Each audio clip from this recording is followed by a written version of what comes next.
back to work. And we're right back here live in the studios at WLCN. The program is Viewpoint. We just had a delightful interview with young Ryan Curry, who is just a kind of a motivating force in this Polar Plunge, raising money for Special Olympics. That's a big deal, Judith Kay. And I didn't also mention, I wanted to mention this, that the New Holland Fire Department is Sunday on the 24th. On the 24th of March, they're going to have a little donation breakfast. Walk in, give them what you want, and it'll be nice things in that community. That's a week from. A week so from you can do Sunday. both. You can That's polar right. plunge and then have a little Right. breakfast. And we'd next also week. like to recognize the folks on Vinegar Hill who did such a great job in raising some money for the family of little Annabelle Phillips. That was a neat thing over there. Well, listen, we're running late. Why don't you introduce our guest? Doug Rutter is the new administrator at Symphony. And we want to be sure and catch a shot of the picture of what the remodeled facility is going to look like, and the remodeled director out there. Doug, thanks for joining us. You know, Bill and I had occasion in December to come out to Symphony and take a tour, didn't we? Yes, we did. Yes, we did. And actually, we were very impressed. It used to be called Maple Ridge. It's clear out North Kickapoo by the Driver's License Bureau, and it's going to be changed into something very beautiful and modern. And it's a darn nice facility. I recommend people taking a tour. Well, thank you very much, and thank you for letting me come and chat with you guys. Yeah, the picture here is the new facade, and it's part of almost $500,000 of renovations that we're putting into the facility. And it's all about, we've got a saying that we say around the facility is, you know, at Maple Ridge, we're not just changing our name, we're changing our tune. And there's a whole host of changes that are happening at Symphony. This is one of them. New facade. The outside's going to be redone. Also, the entire interior is being renovated. You know, wallpaper's coming down. Rooms are being painted, new furniture, new windows, that type of thing, and it really is just kind of a new approach that we have. A rebirth. And yeah, absolutely. And you know, taking some of what's been great about Maple Ridge, and then adding these elements to what's now Symphony to really continue to provide excellent care to the seniors of our community. And Symphony, the organization itself, the head office and so forth, comes from where? Head office is located in Chicagoland area. It's a network of facilities that purchased Maple Ridge, and really a great organization. That was one of the things that drew me to it. Was it seemed like this is an organization that they're energetic, optimistic. Long-term care is an industry that is challenging, and with the most of our funding comes from the government through Medicare and Medicaid, and as you know, Illinois as a state isn't always the best at keeping their bills paid. No kidding. And I heard that somewhere. And so it was in all the papers. And so it can be, long-term care can be a job that people struggle, and it can be frustrating, and it can get negative, but that wasn't the case with these individuals. They had a positive vision, a commitment to excellence, and they knew what they wanted to do, and that's why I was excited to join their organization. Since we've got colored television and have had for a while, it seems that the war and disease and pestilence that we have in our living rooms every night has grown exponentially. And nursing homes have been lambasted, and of course we have to always try to remember when we see the horror stories that that's one edifice somewhere in the country. You can't paint everybody with the same brush. That is so unfair. The current hullabaloo is the business of to give or not to give CPR, and the one lady did die, and of course we have our advance directives, living wills, whatever you want to call them, that we can initiate ourselves when we're of sound mind, or whatever reasonable facsimile thereof I would be. But well, you're talking about to this. keep up with all the rules and the regulations and to avoid any appearance of impropriety has to be a big part of your job. Well, certainly. Long-term care is a very highly regulated industry. They say that the only industry that has more regulations related to it is nuclear power. And so there is a significant amount of regulations. True enough. The situation you're talking about out in California with, it's such a sad situation. This person living in an independent living situation, and the employee who responded to the incident didn't want to give CPR because it wasn't part of their, and actually that has cascaded to, I had conversations with residents this week who, they were really worried. They said, are you going to give me CPR if I need it? And actually had some conversation with staff, some staff who said, we've got some apartments as well, independent living apartments behind the nursing home. And, they wanted to make sure, our policy has always been, we will provide life-sustaining treatments and interventions to anyone unless they've directed us otherwise. And so there are people who've given us advance directives about when they want to be resuscitated and when they don't, and those types of things. But unless we have a clear directive from the person themselves, we'll do whatever it takes, to provide care and to keep them, to give them care. Unfortunately, pending, or possible, I should say possible rather than pending, litigations as a result of this, just got people scared to death. And the one thing that, when I had a conversation with the owners of this company, and they said something that stuck with me. They said, if you do the right thing, then regardless of what the outcome is, you can feel good about it with yourself. And they believe that if you're consistently doing the right thing for each patient, then the litigation issues, the profit issues, all those things will take care of themselves.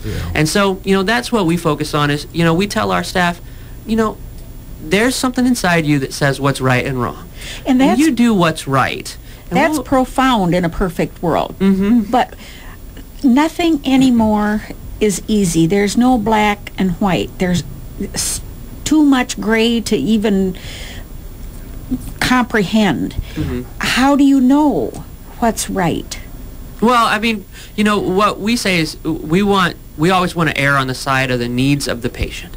And so when, that's our goal. Our mission is to provide excellent care to every person who's in our facilities. And so we want to err on the side of providing great care to those patients. And so, there are risks related to, health care, litigation risks and regulatory risks, but we didn't come into this business to be safe. We did it to take care of people. And so that's what we get an opportunity to do every day.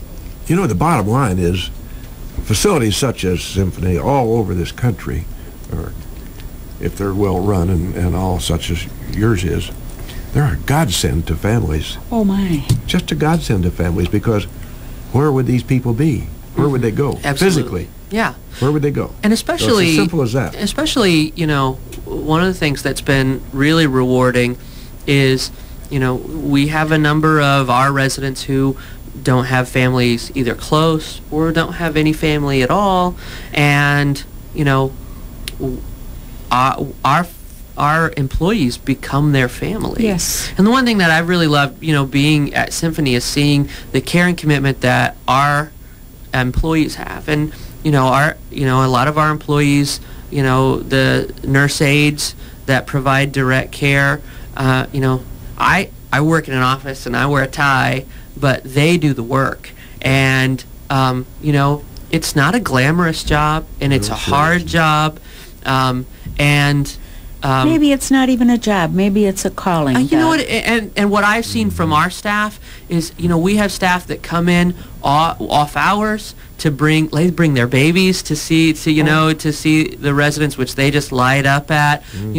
They buy presents. They'll bring little things for the residents to make sure that they feel cared for and appreciated. And so it really isn't just coming in and doing your job and going home. These people develop relationship with these people, and there's a real family that develops between the caregivers and our residents. I can remember my sainted grandmother having said at one point that I'd like to be in my own home, she said, but when you can't be in your own home, thank goodness there are places like this where they're clean and you're well cared for and the food is good.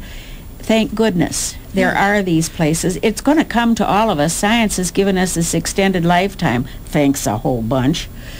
And so we're all going to end up there. Yeah, and one of the things that we try to focus on is having programs that help people to go back home.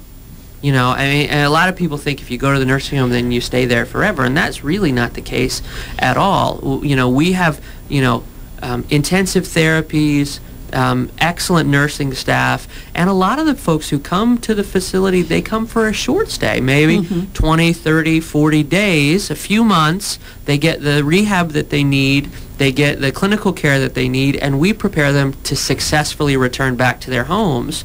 And for a lot of our residents, that's their goal, and we help to provide that care so that they can go back and be safe in their homes for as long as they can. Let's talk for a moment, Doug, if you would, about some of the programs that you offer for the people who do live there. What are some of the things that they can do during their day? Yeah, absolutely. We have staff who are dedicated to activities for the residents, and they program activities throughout the day for the residents to participate in that's specific to what they need. Now, there are some residents we have that like social interaction, and so they'll have things like story, there's a story group that gets together to discuss books that they're reading, or bingo is of course a huge event for us. We have a Wii bowling league. So like the Nintendo Wii, the video game system, we've got residents that bowling is a part of their history, and so this gives them the opportunity. We've got a big TV screen in the activity room, and they will, even residents in a wheelchair, they can still bowl with the Wii on the Nintendo to play video game bowling, and that goes on all the time. The residents, really love that. The Together for Lincoln program that they have through Jefferson Street Christian Church, for people like me who are past hanging sheetrock days, you can go call on people at the nursing home. And I went and took my dog Murphy, who has absolutely no redeeming social value. He's just a waste of fur. Right, Bill? Oh, Murphy's got a lot of redeeming social value. Well, not so much. But anyway, so many of the people here are from a rural background, and they always had a dog and 16 cats at their place. And some of those people kind of like to see the dog. They really do. And Symphony allowed Murphy in. Yeah, actually we do, and we do pet therapy. We call it pet therapy. Right. And absolutely 3 or 4 times a week probably we'll have pets in the building, either pets of residents' families or staff bring their pets in, or those types of things. I've got 2 miniature dachshunds at home, and Dax, who's the one that I can control, he'll come to work with me from time to time as well. Oh, see, and they love that. They always had a dog their whole life, Right. And so that's nice. I think it's so important and so commendable that you do try to make it as real life as possible. It isn't just sitting in your room waiting for the next meal. Yeah, absolutely. That's absolutely true. And excuse me, go ahead, Doug. No, go ahead. I would say, the one thing that is unique about Symphony of Lincoln is our ventilator program, which provides we provide care for individuals who are ventilator dependent, and so you know, one of the things that's specific about that is that they aren't able then to come out to the dining room. They aren't able to come out to the activity room. And so then we have specialized activities that go to them. So activity staff will go in and spend time with them one-on-one, you know, or, you know, play games with them or just reminisce with them or those types of things. And so, you know, we really tailor each resident's day around their history and their activities and their preferences to make sure they do have a full life. It occurs to me that might come under the aegis of mental therapy as opposed to your physical therapy Absolutely. department. Yeah. And I used to go out and visit a classmate of mine who didn't make it, and she was out there, and she was often in the physical therapy department. It was very impressive. But then I could see that she was having some mental problem, going downhill mentally, and it just occurred to me that, gosh, here she is just marking time, and that's a difficult time of life for people.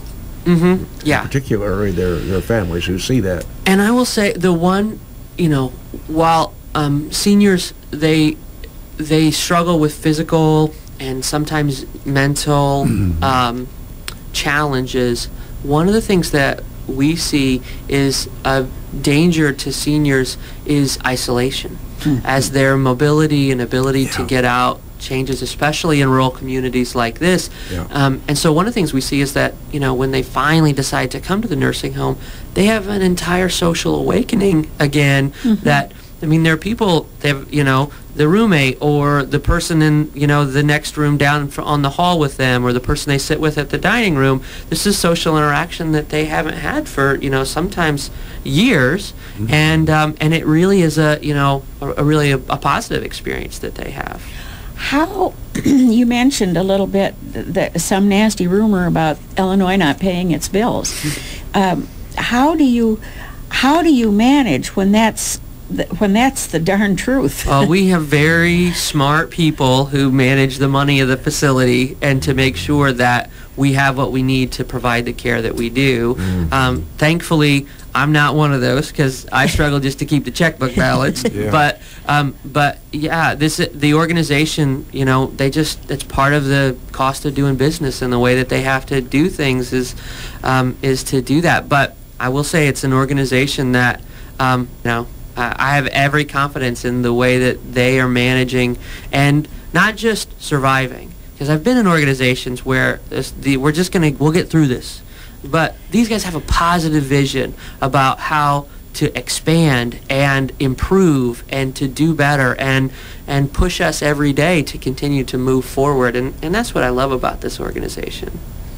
You know, Judith K., health care for the aging is a very complex matter. And there's so many different facets that are so important, each and every one on their own right. Running a facility such as this, as I alluded to a while ago, it's got to be just a godsend for families who have folks who have a need to be in a facility such as this. Well, you know, the one thing is, sadly, you know, it's, you know, people are dealing with physical and mental issues, sometimes emotional issues, but then people start to have financial worries, because, you know, full-time nursing care is expensive, and one of the things I love about this organization is how committed they are to continuing to provide our care at the most affordable way that we can. I read a study not too long ago that the average person in America retires with $5,000 in savings, and planning to live on, you know, I guess a pension or Social Security, you know, that type of a thing. And when you sort of think about all the baby boomers, I read another study that said that the average baby boomer is $500,000 short of what they need to retire, you know, with financial pressures and those types of things. Do you have many people who come to you and have what I always call my old people insurance? Sure, absolutely. long-term care insurance, we accept a number of individuals. I mean, we have a number of individuals who are covered by long-term care insurance, which covers the cost of their stay. One of the things that a lot of people don't know is that Medicare, it covers only up to 100 days of a stay in a skilled nursing facility. And so if you have to stay beyond that, then the cost of that care goes back to the facility, or goes back to the person until they don't have any resources to pay. 100 days can be very short, too. And you can go through your money very quickly that way. You want to believe it. And the one thing that I really love is, Symphony, I mean, we work very hard to manage our costs. I mean, I'm proud of the fact that we are the most affordable healthcare provider in Logan County, and we are working hard to make sure we can continue to do that, because we understand that, I mean, people in our community, they're not retiring with $6 million in the bank, and and all the resources that they need. And so we understand that to meet the needs of our community, we've got to work hard to manage our costs so that we can pass those savings on to our residents. And we're not the Eskimos. We just don't put our old people on the ice floe, do we? That's right. Absolutely. No. I mean, and that's the thing. We believe in honoring these people and, and giving them the care that they deserve, that they've earned. And that's what we try to do every day. Doug Rutter, Administrator of Symphony in Lincoln, here. We appreciate very much your being with us this morning. The picture looked like it's going to be really a marked change out there. It's going to look really great. But over and beyond the facade, as the guy says, it's just a facade, Over and beyond the facade, what's going on behind your facade is really what's important, and that's what you're directing you and your staff to do. Right. We appreciate your being with us this morning. We always try to close Viewpoint with a program that, a little slogan or saying or something that's kind of alludes to the general subject matter. This is about nursing, and it says, nursing always checks a patient's pulses, and sometimes their impulses. Thank you for Viewpoint. Thank you, guys.